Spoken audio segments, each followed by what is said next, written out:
एक बहुत ही भोला भाला सा आलसी लड़का था। वह कोई काम नहीं करना चाहता था, बस खाना खाता, घूमता और सोते रहता था। एक दिन उसे किसी ने बताया कि एक आश्रम है जहाँ पर कुछ नहीं करना पड़ता है और हर दिन 2 समय का खाना और नाश्ता मिलता है, तुम वहाँ जाकर के रहो।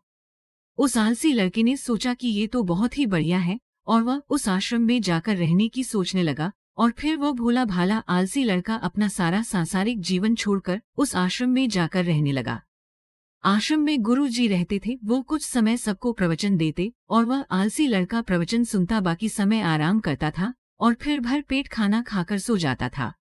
ऐसे ही उस लड़के के दिन गुजरते गए। एक दिन उस आश्रम में कुछ भी नहीं बना। नाश्ते के समय नाश्ता नहीं मिला। उसने सोचा नाश्ता नहीं मिला, भोजन तो मिलेगा। अब भोजन के समय भी उसे भोजन नहीं मिला। लड़का दौड़ करके गुरुजी के पास गया और उसने पूछा कि आज भोजन क्यों नहीं बना। गुरुजी ने कहा कि बेटा, आज एकादशी है और जितने भी आश्रम के सदस्य हैं उनका उपवास है और तुम्हारा भी आज उपवास है, आज भोजन नहीं बनेगा। वह लड़का आलसी था और उसे भूख भी बहुत लगती थी। उसने गुरुजी से बोला कि मैं उपवास नहीं करूँगा, मुझे भूख लगी है, मैं खाना खाऊंगा। गुरुजी ने बोला ठीक है, जाओ भंडारे में से सामान लेकर के आओ और आश्रम में नहीं बाहर ले जा करके बना लो, लेकिन याद रखना भोजन बनाने के बाद सबसे पहला भोग भगवान को लगाना और फिर तुम प्रसाद पाना।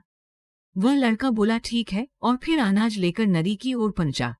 भोजन पकाने लगा, तैयार हुआ। उसके बाद कहने लगा कि भगवान श्री राम आइए, पधारिए, भोग लगाइए। अब जब उसे लगा कि भगवान तो आ नहीं रहे हैं, तो फिर कहने लगा कि मुझे मालूम है आपको तो अच्छा खाने की आदत है, मैं बना नहीं पाया और मुझे अच्छा भोजन बनाने भी नहीं आता, लेकिन जो भी रूखा सूखा बना है आकर खा लीजिए। भगवान श्री राम उसकी सरलता पर बहुत ही प्रसन्न हुए और उस लड़के को दर्शन दे दिए। उसने देखा कि भगवान श्री राम आए हुए हैं और उनके साथ में माता सीता भी आई हुई है। लेकिन लड़के ने सिर्फ 2 लोगों के लिए ही भोजन बनाया था, एक अपने लिए और दूसरा भगवान के लिए। और अब क्योंकि भगवान के साथ माता सीता भी आई हुई थी, तो उसने उस भोजन को माता सीता और भगवान के सामने ग्रहण करने के लिए रख दिया। भगवान श्री राम और माता सीता ने भोजन किया और उसके बाद जब वह जाने लगे तो ये भोला सा आलसी सा लड़का बोला कि प्रभु आप आए, दर्शन दिए, बहुत अच्छा लगा। मुझे खाने को कुछ नहीं मिला, लेकिन कोई बात नहीं, लेकिन आपसे एक विनती है कि अगली बार जब आप आएंगे तो कितने लोग आएंगे ये बता दीजिए, ताकि मैं उतने लोगों के लिए भोजन बनाकर रखा करूं। भगवान श्री राम मन ही मन मुस्कुराए और फिर अंतर ध्यान हो गए। लड़का आश्रम गया, दिन बीतते गए और फिर एकादशी का दिन आया और इस बार उसने 3-4 लोगों के जितना अनाज ले जा करके खाना बनाने के लिए नदी के किनारे पहुंचा और उसने बड़े प्रसन्नता से भोजन बनाया और इंतजार करके कहने लगा कि प्रभु आइए और भोग लगाइए। इस बार लड़का देखता है कि भगवान श्री राम पूरा राम दरबार लेकर के आए हैं, जैसे माता सीता, लक्ष्मण, भरत, हनुमान जी और सभी लोग आए हैं। लड़के ने 3-4 लोगों का भोजन बनाया था और इस बार भी भोजन कम पड़ गया। लड़के ने निराश होकर भोजन को प्रभु के आगे रख दिया। उन्होंने भोजन किया और फिर चले गए और इस बार भी लड़का फिर से भूख रह गया। अब लड़का फिर आश्रम गया, दिन बीतते गए और फिर एकादशी का दिन आया और इस बार गुरुजी से कहने लगा कि गुरुजी मुझे इस बार थोड़ा ज्यादा अनाज चाहिए। गुरुजी सोचने लगे कि ये इतना सारा अनाज का करता क्या है, कहीं इसे बेचता तो नहीं है। लड़के ने कहा नहीं गुरुजी, वो राम जी के साथ बहुत लोग आते हैं, उनको भी तो भोजन कराना पड़ता है।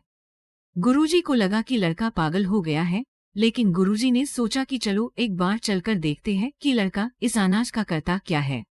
वो भोला सा लड़का अनाज लेकर के नदी के किनारे पहुंचा और इस बार भोजन बनाया नहीं। उसने सोचा कि प्रभु हर बार ज्यादा लोगों को लेकर के आते हैं, इस बार वह जितने भी आएंगे खुद बना करके भोग लगा लेंगे और फिर प्रेम से प्रभु को बुलाने लगा।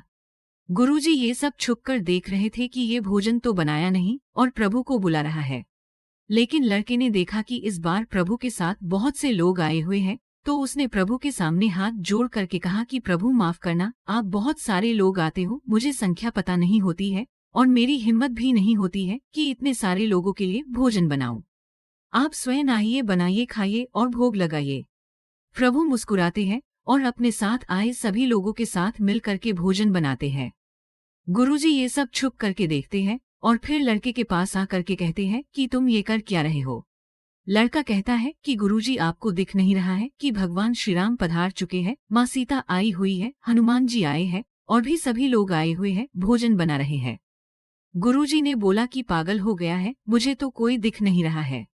लड़का गुस्सा हो गया और बोला, प्रभु आप ये क्या कर रहे हो? एक तो मुझे भूखा रखा है और गुरुजी को दर्शन नहीं दे रहे हो, जो मुझे पागल समझ रहे हैं। कृपा करके गुरुजी को दिख जाओ।